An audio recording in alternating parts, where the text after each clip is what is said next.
सो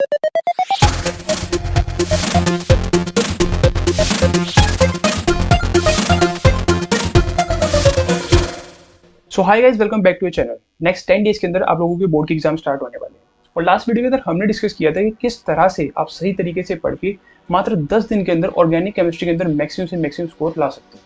तो यार काफी सारे बच्चों ने वहाँ पर कमेंट किया था कि आपको सेम वीडियो इनऑर्गेनिक और फिजिकल केमिस्ट्री के लिए भी चाहिए। तो आज इस वीडियो के अंदर हम डिस्कस करने वाले हैं कि क्या सही पैटर्न है इनऑर्गेनिक और फिजिकल केमिस्ट्री को पढ़ने का, कौन कौन से क्वेश्चन मोस्ट इंपॉर्टेंट रहते हैं जब आप इनऑर्गेनिक और फिजिकल केमिस्ट्री को पढ़ते हो, और किस तरह से आप नेक्स्ट 10 डेज के अंदर मैक्सिमम से मैक्सिमम स्कोर इनऑर्गेनिक और फिजिकल केमिस्ट्री के अंदर ला सकते हैं। तो अगर आप वो बच्चे हैं जिसने बिल्कुल भी अभी तक आईओसी और पीसी की प्रिपरेशन नहीं करी है, या फिर आप पढ़ रहे थे पर आपको थोरोली आइडिया नहीं कि किस तरह के क्वेश्चन वहाँ पे पूछे जाते हैं, then this video is especially for you. So I want you guys to watch this video till end because इस वीडियो को देखने के बाद आपके जो मार्क्स हैं वो श्योरली इंक्रीज कर रहे होंगे। और अगर आपने अभी तक पिछली वाली ऑर्गेनिक वाली वीडियो नहीं देखी है देन यार उसको भी जरूर चेक कर लेना। उसका जो लिंक है वो मैं पिन कमेंट में दे दूंगा। उसको अगर आप देख लेते हो तो आपके ऑर्गेनिक केमिस्ट्री के अंदर भी मार्क्स अच्छे आने वाले हैं। अभी बात करेंगे यार फिजिकल केमिस्ट्री की। तो सबसे पहले देख लेते हैं कौन कौन से चैप्टर यहाँ पर आते हैं। 3 चैप्टर यहाँ पर आपके, एक सोल्यूशन है, इलेक्ट्रोकेमिस्ट्री और केमिकल काइनेटिक्स है। यहाँ पर इलेक्ट्रोकेमिस्ट्री जो चैप्टर है वो सबसे ज्यादा वेटेज का रहता है 9 मार्क्स का। बाकी यार सोल्यूशन और केमिकल काइनेटिक्स वो 7 मार्क्स से पूछे जाते हैं। ये इसी साल वेटेज बढ़ा, इससे पहले इलेक्ट्रोकेमिस्ट्री भी 8 मार्क्स से ही आता था। खैर हमें इससे फर्क नहीं पड़ता, हम तो सब कुछ ही अच्छे से प्रिपेयर करके जाने वाले हैं। सबसे पहले बात करते हैं इलेक्ट्रोकेमिस्ट्री की। अब एक बात यार फिजिकल केमिस्ट्री को पढ़ते हुए हमें जरूर ध्यान रखनी है कि फिजिकल केमिस्ट्री जो सब्जेक्ट है ना यार, इसके अंदर सबसे ज्यादा मार्क्स आपके केमिस्ट्री के अंदर आने वाले हैं, क्योंकि सबसे ज्यादा सिंपल सब्जेक्ट है। बस होता क्या है कि हम इसको मिसऑर्गेनाइज वे में पढ़ते हैं, तो हमें इसको ऑर्गेनाइज करके पढ़ना है। इसीलिए हमने ये चार्ट भी प्रिपेयर किया आपके लिए। इलेक्ट्रोकेमिस्ट्री चैप्टर को आप 3 पार्ट्स में डिवाइड करते हो। सबसे पहला पार्ट आता है आपका सेल्स वाला पार्ट, जहाँ पर आप 2 तरह के सेल्स पढ़ते हैं, इलेक्ट्रोलाइटिक और इलेक्ट्रोकेमिकल सेल्स। फिर सेकंड पार्ट आता है आपका कंडक्टेंस वाला पार्ट, और थर्ड पार्ट आता है आपका बैटरीज एंड कोरोजन वाला पार्ट। इसी पैटर्न में आपसे सवाल भी पूछे जाते हैं। हम एक एक पार्ट को देखेंगे कि किस तरह के सवाल पूछे जाते हैं, और फिर उन्हीं तरह के 1-2 क्वेश्चन की प्रैक्टिस कर लेंगे तो वहां पर क्वेश्चन अच्छे से बना पाएंगे। सबसे पहले बात करते हैं सेल्स वाले पार्ट की। सेल्स वाले पार्ट के अंदर आपसे 2 तरह के सेल्स पूछे जाते हैं। अब ऑब्वियस है यार, चैप्टर का नाम है इलेक्ट्रोकेमिस्ट्री। इसका मतलब है इलेक्ट्रिकल एनर्जी का कन्वर्जन होगा केमिकल एनर्जी के अंदर, दूसरा केमिकल एनर्जी का होगा इलेक्ट्रिकल एनर्जी के अंदर। सबसे पहला पोर्शन आता है हमारे पास सेल्स के अंदर इलेक्ट्रोकेमिकल सेल्स का। यहाँ पर हम केमिकल इक्वेशन से इलेक्ट्रिकल एनर्जी को ड्राइव कर रहे होते हैं, और वहां पर किस तरह के क्वेश्चन पूछे जाते हैं आपसे नर्स्ट इक्वेशन के। आपको इलेक्ट्रो पोटेंशियल निकालना आना चाहिए। वहां पर आपको ई नोट निकालना पूछ लेगा, ई नोट निकालना आना चाहिए। सबसे पहले ई नोट होता है electro potential at standard state, तो वो आपको बेसिक सा क्वेश्चन आएगा 1 नंबर का। उसको कॉम्प्लिकेट करना होगा तो वहां पर ई नोट की वैल्यू आपको दे देगा, यानी स्टैंडर्ड स्टेट का इलेक्ट्रो पोटेंशियल दे देगा। फिर ई सेल की वैल्यू पूछ लेगा, ई सेल हो गया, डेल्टा जी हो गया, केसी की वैल्यू हो गई। ये 3 तरह के क्वेश्चन मोस्ट इंपोर्टेंट रहते हैं नर्स्ट इक्वेशन के, तो आपको नर्स्ट इक्वेशन जरूर पढ़ के जानी है। तो सबसे पहला क्वेश्चन जो हमें इलेक्ट्रोकेमिस्ट्री के अंदर पढ़ना है वो है नर्स्ट इक्वेशन का। यहाँ से 3 चीजें आपको निकालने के लिए बोल देगा, डेल्टा जी बोल सकता है, इलेक्ट्रो पोटेंशियल बोल सकता है, केसी की वैल्यू निकालने के लिए बोल सकता है। इसके 3 इंटेक्स्ट एग्जाम्पल हमने यहाँ पर डाल दिए, 2.2, 2.5 और 2.6। इलेक्ट्रोकेमिस्ट्री से नर्स्ट इक्वेशन का क्वेश्चन आना जरूरी ही है, वो आएगा ही आएगा। उसके बाद सेकंड क्वेश्चन आता है आपका, उसके बाद सेकंड पोर्शन आपका आता है सेल्स के अंदर इलेक्ट्रोलाइटिक सेल का। यहाँ पर हम इलेक्ट्रिकल एनर्जी को केमिकल एनर्जी के अंदर कन्वर्ट कर रहे होते हैं, और यहाँ पर आपके क्वेश्चन आते हैं फैराडे लॉ ऑफ इलेक्ट्रोलाइसिस से। तो आपको फैराडे के लॉ पढ़ के जाने हैं। इसका एक इंडेक्स क्वेश्चन हमने यहाँ पर मेंशन कर दिया है 2.1। अब ध्यान रखना है क्वेश्चन के अंदर अगर आपको ई नोट की वैल्यू दे रखी है, या फिर ई सेल दे रखा है, या फिर डेल्टा जी दे रखा है, कुछ भी ऐसी टर्म्स दे रखी है, तो वहां पर आपको नर्स्ट इक्वेशन का क्वेश्चन है, आपको नर्स्ट इक्वेशन सोल्व करना है। सिंपल से 1-2 फॉर्मूले हैं, उसको अच्छे से रट लेना, आपका क्वेश्चन बन जाएगा। ये कोई फिजिक्स नहीं है जहाँ पर आपको बहुत कॉम्प्लिकेटेड क्वेश्चन है। आप फॉर्मूले भी अगर आप अच्छे से कर लेते हैं तो आपका क्वेश्चन वहां पर सोल्व होने वाला है। इलेक्ट्रोलाइसिस के अंदर अगर आप चार्ज देखते हैं क्वेश्चन के अंदर, अगर क्यू की वैल्यू दे रखी है, तो वहां पर आपको वो क्वेश्चन जो है फैराडे लॉ ऑफ इलेक्ट्रोलाइसिस से पूछा गया। तो आपको इस तरह से बाइफरकेट करके चलना है अपने माइंड में भी कि वो क्यू आया तो इसका मतलब फैराडे लॉ का क्वेश्चन है, अगर आपका डेल्टा जी आया है, ई आया है, तो वो आपका इलेक्ट्रोकेमिकल सेल का क्वेश्चन है, यानी गैल्वेनिक सेल का क्वेश्चन। दूसरा पोर्शन आपका आता है यहाँ पर कंडक्टेंस का। पिछले वाले पोर्शन के अंदर सिर्फ न्यूमेरिकल ही पूछे जाते थे, वो चाहे फैराडे लॉ से पूछे जाए, चाहे नर्स्ट इक्वेशन से। कंडक्टेंस के अंदर आपसे न्यूमेरिकल भी पूछे जाएंगे और डेफिनेशंस भी पूछे जाएंगे। यहाँ पर डेफिनेशन बहुत इंपॉर्टेंट हो जाती है, 1-1 नंबर की डेफिनेशन आ जाती है, जैसे कि मोलर कंडक्टिविटी क्या होता है। मोलर कंडक्टिविटी के साथ आपको मोलर कंडक्टेंस का भी मतलब पता होना चाहिए, और दोनों में डिफरेंस क्या होता है ये भी बात का पता होना चाहिए। उसके बाद कोल्डर्स लॉ यहाँ पर पूछा जाता है, इसकी डिफाइन आ जाती है, डिफाइन कोल्डर्स लॉ, ये आपको अच्छे से पता होना चाहिए। Graph of strong and weak electrolyte, कुछ इस तरह का आपका ग्राफ बन रहा होता है, वहां पर आपको पता होना चाहिए किस तरह का ग्राफ बनता है, वहां पर पूरी डायमेंशनिंग आपको आनी चाहिए। यूनिट्स का आपको यहाँ पर अच्छे से पता होना चाहिए, क्योंकि यहाँ पर यूनिट्स में बच्चे कंफ्यूज हो जाते हैं, तो यूनिट्स अच्छे से देख लेना है। ग्राफ आपको अच्छे से देखना है। वीक इलेक्ट्रोलाइट के लिए ग्राफ क्यों नहीं बनता है ये पता होना चाहिए, इंटरपोलेशन हो जाता है वहां पर। इन टर्म्स को थोड़ा सा ध्यान रखना, ये 1-2 नंबर में पूछ ली जाती हैं। जो यहाँ पर मेंशन है वो आपको देखना है। इसके यार अलग से एक पेज बना लेना जहाँ पर इसकी डिफाइन आप कर रहे हो। हर एक चैप्टर में ऐसी कुछ 2-4 डेफिनेशन है जो बहुत ज्यादा फ्रीक्वेंटली पूछी जाती है, वो आपको एक पेज पे लिख लेनी है, तो ईजी हो जाएगा आपके लिए लास्ट डे पढ़ने के लिए। उसके बाद न्यूमेरिकल के लिए हमने यहाँ पर दो क्वेश्चन यहाँ पर छोड़ दिए इंडेक्स के, 2.8 क्वेश्चन और 2.9 क्वेश्चन। 2 क्वेश्चन आपको न्यूमेरिकल के प्रैक्टिस करने हैं। 3-4 फॉर्मूले हैं यहाँ पर, बहुत ही बेसिक से फॉर्मूला है। और मैं आपको बताना चाहता हूँ इलेक्ट्रोकेमिस्ट्री के जो न्यूमेरिकल पूछे जाते हैं बिल्कुल टफ न्यूमेरिकल नहीं होते। अगर आप अच्छे से फॉर्मूला पढ़ लेते हैं तो वहाँ पर आपका सवाल बन जाएगा। थर्ड पार्ट आता है आपका बैटरीज एंड कोरोजन का। यहाँ पर आपको सबसे पहले आपको लेड स्टोरेज बैटरीज के बारे में पता होना चाहिए, फ्यूल सेल के बारे में पता होना चाहिए, इनकी रिएक्शंस भी आनी चाहिए, इनकी रिएक्शंस भी पूछ ली जाती है। लास्ट ईयर भी क्वेश्चन आया था फ्यूल सेल के ऊपर। उसके बाद डेफिनेशन में आपको प्राइमरी और सेकेंडरी बैटरी की थोड़ी सी डेफिनेशन वगैरह पता होना चाहिए। यहाँ पर डीप में नहीं जाता, बट लेड स्टोरेज बैटरी और फ्यूल सेल दोनों ही अच्छे क्वेश्चन थे। फ्यूल सेल लास्ट ईयर पूछ लिया गया था, हो सकता है इस बार लेड स्टोरेज बैटरी के बारे में पूछ ले, तो इसकी रिएक्शन आपको अच्छे से आनी चाहिए। बाकी यार कोरोजन वाला पार्ट का मैकेनिज्म है, इसके अलग इसके 4-5 स्टेप्स होते हैं, वो आपको अच्छे से आने चाहिए। स्टेप 1, स्टेप 2, स्टेप 3 अच्छे से आपको मैकेनिज्म इसका बताया होगा कोरोजन वाला, वो आपको अच्छे से आना चाहिए। इसके 2 क्वेश्चन हमने यहाँ पर मेंशन करे हैं, 2.13 और 2.14, दोनों के दोनों क्वेश्चन को आपको अच्छे से करके जाना है। इसके अलावा एक्सरसाइज के हमने कुछ क्वेश्चन बता दिए यहाँ पर 2.2, 2.3, 2.5, 2.9, 2.11, 2.15, 2.16, 2.18। इन क्वेश्चंस को आपको अच्छे से करके जाना है। ये बिल्कुल मिनिमम पॉसिबल है, क्योंकि जब हम फिजिकल केमिस्ट्री की बात करते हैं हमारा टारगेट वहाँ पर फुल मार्क्स स्कोर करने का ही होना चाहिए। वहाँ पर हमारे को ऑर्गेनिक की तरह क्योंकि बहुत ज़्यादा कॉम्प्लिकेटेड चीज़ें नहीं पढ़नी है, कोई चैप्टर एक दूसरे से इंटररिलेटेड भी नहीं है, तो इजीली अगर आप इनको अच्छे से पढ़ लेते हैं, थोड़ा माइंड में बना लेते हैं, आपको यहाँ पर स्ट्रक्चर ऑलरेडी हमने दे दिया कि किस तरह से सवाल पूछा जाएगा। इलेक्ट्रोलाइटिक सेल का है, इलेक्ट्रोकेमिकल सेल का है, कंडक्टेंस का है, अगर थ्योरी है तो वो बैटरी एंड कोरोजन से है। इस तरह माइंड मैप अगर आप बना के चलते हैं तो आपके श्योरली वहाँ पर मार्क्स आ रहे होंगे। बात करते हैं हम नेक्स्ट चैप्टर की, जिसका नाम है सॉल्यूशन। सॉल्यूशन को अगेन हमने 3 पार्ट्स में बाइफरकेट कर दिया। सबसे पहला पार्ट है वेपर प्रेशर वाला, दूसरा पार्ट है कोलिगेटिव प्रॉपर्टीज वाला, और तीसरा पार्ट है आपका Henry's law and its application का। ये सबसे छोटा पार्ट होता है, बहुत ही ईजी यहाँ से सवाल आ रहे होते हैं। सबसे पहले डिस्कस करते हैं वेपर प्रेशर वाले पार्ट के अंदर। वेपर प्रेशर वाले पार्ट के अंदर आपके 2 तरह के सॉल्यूशंस होते हैं, एक होता है आइडियल सॉल्यूशन, दूसरा होता है नॉन आइडियल सॉल्यूशन। जो आइडियल सॉल्यूशन से क्वेश्चन बनने वाला है वो बनेगा राउट लॉ का। राउट लॉ का सीधी सीधी स्टेटमेंट भी पूछ लेता है और इसके ऊपर एक न्यूमेरिकल भी आ जाता है। पिछली बार एक न्यूमेरिकल आया था, इसके 2 नंबर में आपसे न्यूमेरिकल पूछ लिया था और लिटरली एक फॉर्मूला उसी से डायरेक्ट न्यूमेरिकल आ गया था। उसके लिए भी हमने क्वेश्चन बता दिया। यहाँ पर आपको इंटेक्स क्वेश्चन आपको प्रैक्टिस करना है 1.9, बस इतना क्वेश्चन आप प्रैक्टिस कर लोगे और इसका फॉर्मूला आप अच्छे से पढ़ लोगे तो आपका राउट लॉ का न्यूमेरिकल बन जाएगा। बाकी इसकी स्टेटमेंट भी देखना है यार। तो आइडियल सॉल्यूशन से यही क्वेश्चन पूछा जाता है। बात करें हम नॉन आइडियल सॉल्यूशंस की। नॉन आइडियल सॉल्यूशंस के अंदर आप यहाँ पर पॉजिटिव एंड नेगेटिव डेविएशन देखते हैं, उसके बाद आप एजियोट्रॉप्स देखते हैं, मैक्सिमम बॉइलिंग एजियोट्रॉप है, मिनिमम बॉइलिंग एजियोट्रॉप है। और नॉन आइडियल सॉल्यूशन वाले में आपको एग्जांपल दे दी जाते हैं, जैसे कि आपको कोई भी एग्जांपल दे देगा और वहाँ पर पूछ लेगा कि पॉजिटिव डेविएशन शो करता है, नेगेटिव डेविएशन शो करता है या फिर आइडियल सॉल्यूशन होता है। तो आपको एग्जांपल्स इनके अच्छे से रट लेने हैं। इसको और एजियोट्रॉप्स की आपको थ्योरी करके जानी है, थ्योरी का एक आधा सवाल वहां से पूछ लेता है। बाकी यार एग्जांपल का देख लेना, क्योंकि एमसीक्यू में जनरली एग्जांपल आ जाते हैं या फिर 1 नंबर में आपसे एग्जांपल का सवाल पूछ लेगा, तो यहाँ से ज्यादा टफ नहीं पूछता। बस आइडियल सॉल्यूशन में आपको ध्यान रखना है कि राउट लॉ की डेफिनेशन और वहाँ का न्यूमेरिकल। सेकंड पोर्शन जो है हमारा सॉल्यूशन का मोस्ट इंपोर्टेंट पोर्शन है। यहाँ से सवाल आएगा ही आएगा, ऐसा होगा ही नहीं कि यार वो सॉल्यूशन से कोलिगेटिव प्रॉपर्टी का सवाल ना पूछे। 4 आपकी कोलिगेटिव प्रॉपर्टीज हैं, आपको अच्छे से करके जानी है। 4 की 4 कोलिगेटिव प्रॉपर्टी आपको इनका न्यूमेरिकल सोल्व करना आना चाहिए विदाउट वांट ऑफ फैक्टर और वांट ऑफ फैक्टर के साथ भी। तो इसको 4 की 4 कोलिगेटिव प्रॉपर्टी को आपको अच्छे से करके जाना है। यहाँ पर आपको न्यूमेरिकल पूछ लिया जाता है, ये तो ऑब्वियस है यार, इस पोर्शन से न्यूमेरिकल आना बिल्कुल कंफर्म है। उसमें भी सबसे ज्यादा इंपॉर्टेंट मैं आपको बता रहा हूँ, ऑस्मोटिक प्रेशर वाली आपकी कोलिगेटिव प्रॉपर्टी सबसे ज्यादा इंपॉर्टेंट रहती है। तो वहाँ पर आपको अच्छे से देखना है। पाई इक्वल्स टू ICRT है या फिर पाई इक्वल्स टू CRT का क्वेश्चन है, ये आपको अच्छे से देख लेना है। अब न्यूमेरिकल आना तो यहाँ से कंफर्म है। इसके अलावा यहाँ से रीजनिंग का क्वेश्चन कभी कभार पूछ लेता है ऑस्मोटिक प्रेशर वाली प्रॉपर्टी से और वांट ऑफ फैक्टर से। तो इन दोनों को आपको अच्छे से करके जाना है। ऑस्मोटिक प्रेशर वाली जो आपकी प्रॉपर्टी है वो मोस्ट इंपोर्टेंट प्रॉपर्टी है न्यूमेरिकल के पॉइंट ऑफ व्यू से भी और रीजनिंग के पॉइंट ऑफ व्यू से भी। थर्ड पोर्शन आता है हमारा हेनरी लॉ का। सबसे छोटा पोर्शन है, 1 या 2 पेज में आपको कवर हो जाता है। इसकी एप्लीकेशंस पे आपको ध्यान देना है। इसकी एप्लीकेशन से आपके रीजनिंग के क्वेश्चन बन जाते हैं। रीजनिंग के क्वेश्चन बन जाते हैं सोल्यूबिलिटी के ऊपर, टेम्परेचर के ऊपर। इनकी डेफिनेशन भी आपको देखनी है कि डिफाइन हेनरी लॉ अगर आपसे सीधे सीधे पूछ लिया जाता है तो आपको डेफिनेशन भी आनी चाहिए। और रीजनिंग के क्वेश्चंस की प्रैक्टिस करनी है 1.1, 1.4, 1.5, 1.6 और 1.7। ये 5 क्वेश्चन से आपको रीजनिंग के क्वेश्चंस की प्रैक्टिस करनी है।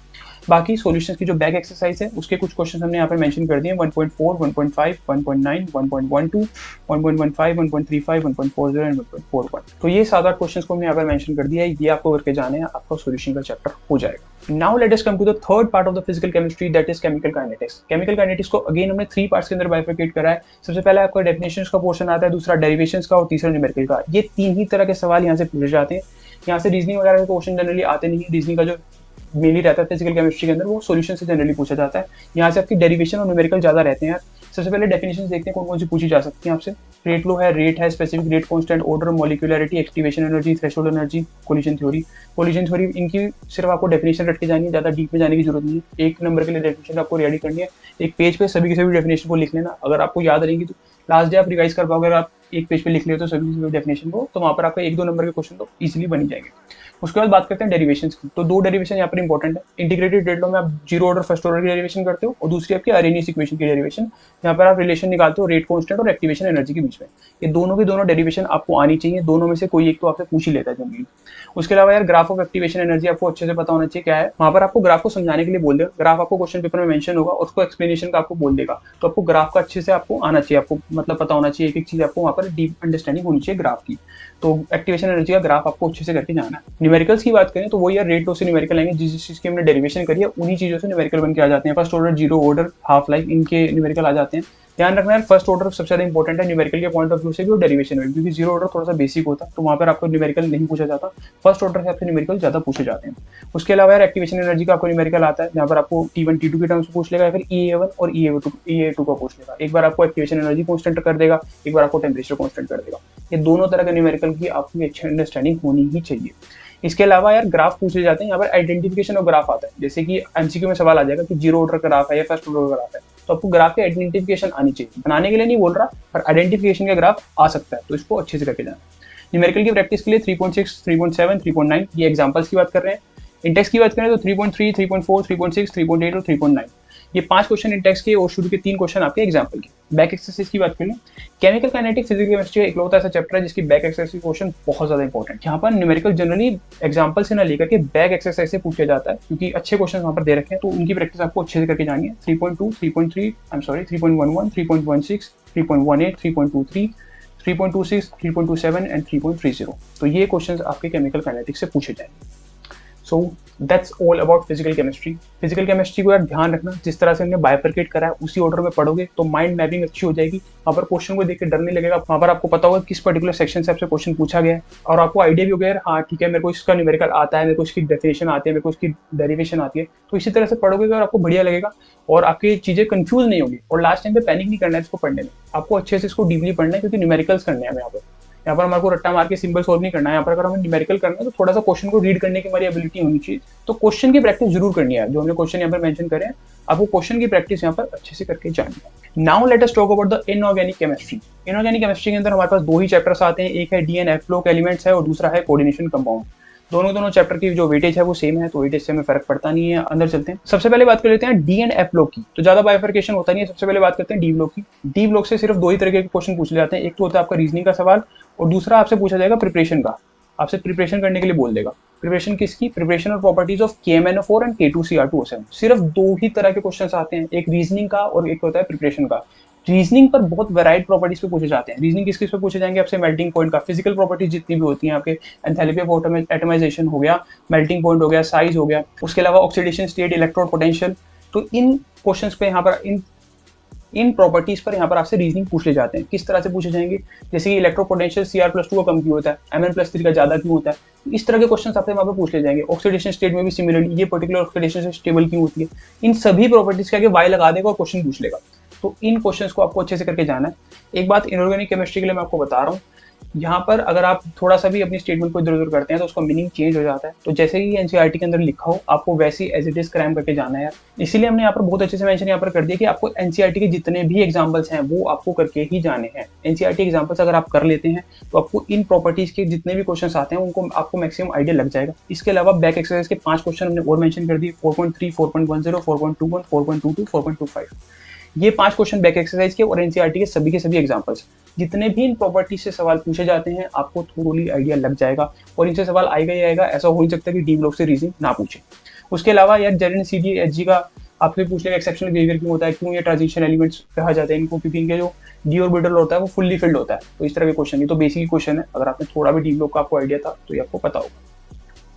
कुछ और क्वेश्चन हमने यहाँ पर मेंशन करे हैं जो इंडेक्स क्वेश्चन है, 4.2, 4.3, 4.4, 4.8। ये 4 हमने इंडेक्स क्वेश्चन भी यहाँ पर मेंशन करे हैं। उसके अलावा एक एग्जांपल भी है, ये देखो 4.4 जो क्वेश्चन है वो ई नोट का इलेक्ट्रो पोटेंशियल का यहाँ से आपसे पूछ लिया और ऑक्सीडेशन स्टेट का सिमिलरली यहाँ पर ऊपर क्वेश्चन पूछा गया है, एंथैल्पी ऑफ एटमाइजेशन का ऊपर पूछा गया है। तो इन्हीं प्रॉपर्टी से क्वेश्चन आएगा ही आएगा। एनसीईआरटी में भी इन्हीं प्रॉपर्टीज के ऊपर क्वेश्चन दे रखा है, तो इनको अच्छे से करके जाना है। इसके अलावा यार मैग्नेटिक मूवमेंट का भी क्वेश्चन बहुत इंपॉर्टेंट है, इसको छोड़ना नहीं है। इंडेक्स क्वेश्चन और एग्जांपल दोनों जो 4.8 है मैग्नेटिक मूवमेंट का यहाँ पर दे रखा है, इनको भी अच्छे से करके जाना है। मैग्नेटिक मूवमेंट भी बोर्ड वालों का one of the most favourite topics है।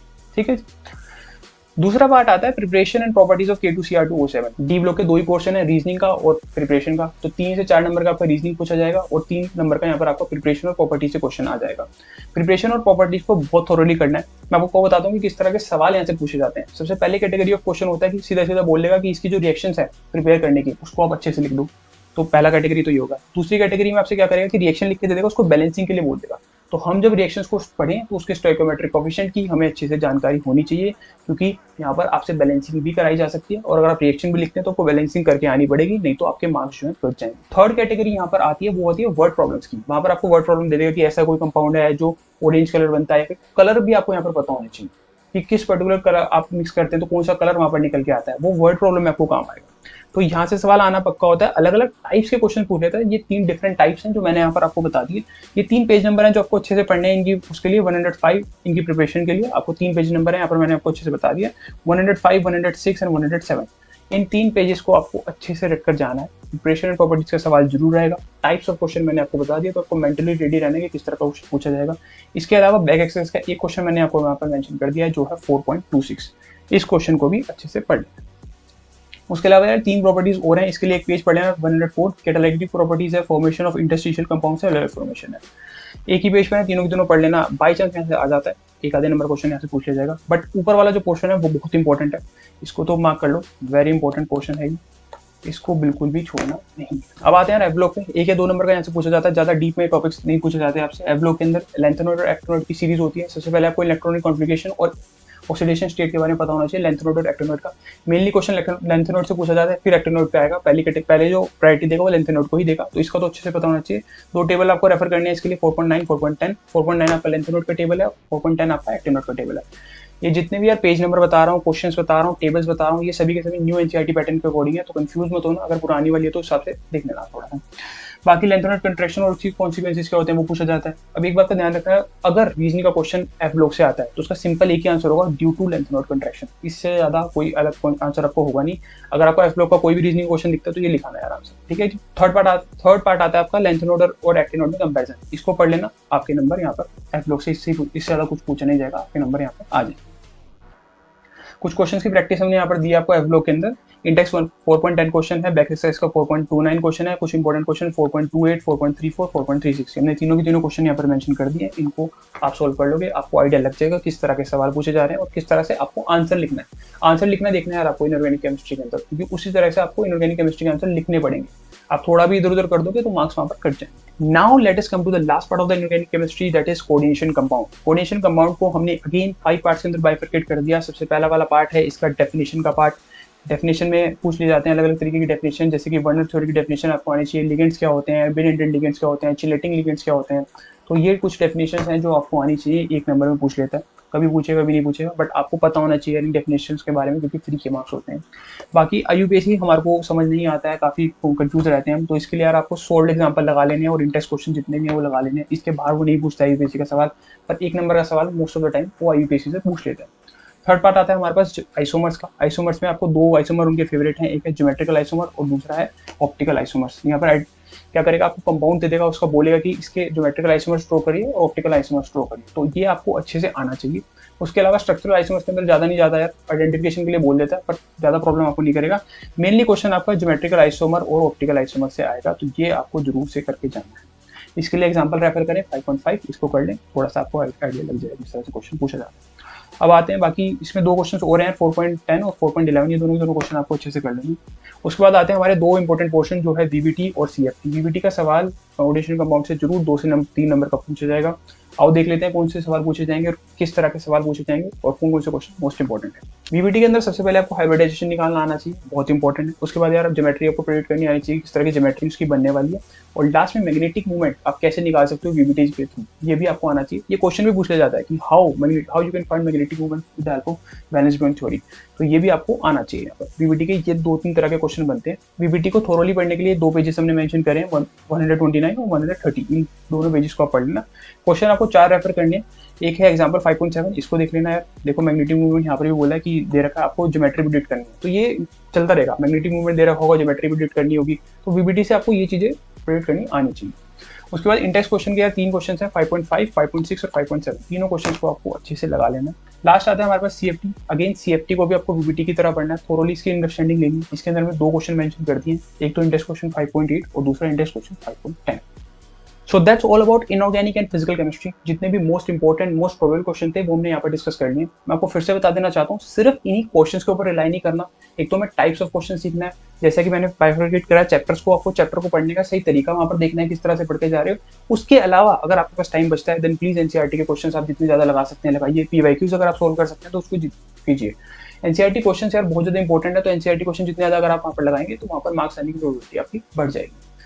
So that's all about inorganic and physical. इसके अलावा यार हमने ऑर्गेनिक केमिस्ट्री लास्ट वाली वीडियो के अंदर ऑलरेडी कवर कर ली थी, उसमें कोई डाउट है तो आप बता सकते हो। उसके अलावा यार केमिस्ट्री के अंदर कोई भी डाउट है आप कमेंट सेक्शन के अंदर डाल सकते हो। एक फिजिक्स का जो कोर्स है वो ऑलरेडी चैनल पर चल रहा है, जहाँ पर हम 10 आवर्स के अंदर पूरी की पूरी बोर्ड के लिए आपको फिजिक्स प्रिपेयर करा रहे हैं, तो वो आप देखना चाहते हो तो वो भी देख सकते हो। इसके अलावा कोई भी यार किसी भी तरह की वीडियो चाहिए तो आप कमेंट सेक्शन के अंदर डाल सकते हो। अगर आपको फिजिक्स का भी सेम चैप्टर का बाइफरकेशन चाहिए और इंपॉर्टेंट चैप्टर्स चाहिए आपको, तो वो भी कमेंट सेक्शन के अंदर डाल सकते हो। So that's all about today. Thank you so much. This is Akshit Ojha signing off.